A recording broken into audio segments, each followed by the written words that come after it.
kukuba nkudi, mwebale kuzina nkudi. Ekitwe wange anayagala ekitwe ntunda ekitwe kya Kyadya. Wigoso akititi Jamilu Selector.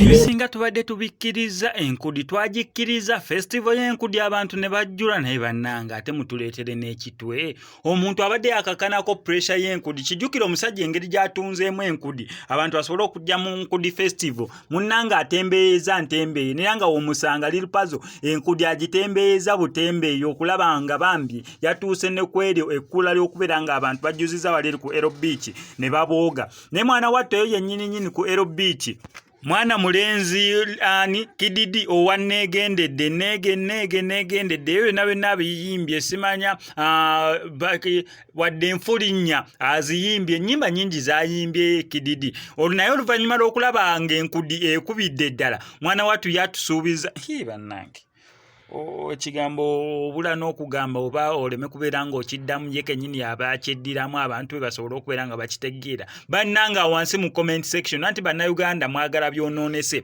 ebyamakulu temubiwulira naye byo nga mubiwulira ebyamakulu Lilipazo yabagamba temubiwulira kati bamaze enkudi ebadde successful omwana wuyo atusuubiza kuleeta nenga kyoleeta kedidi kinene saasira taata mwebale kukuba nkudi mwebale kuzina nkudi ekitwe wange anayagala ekitwe ntunda ekitwe kya Kyadya. Wigoso akititi Jamilu Selector.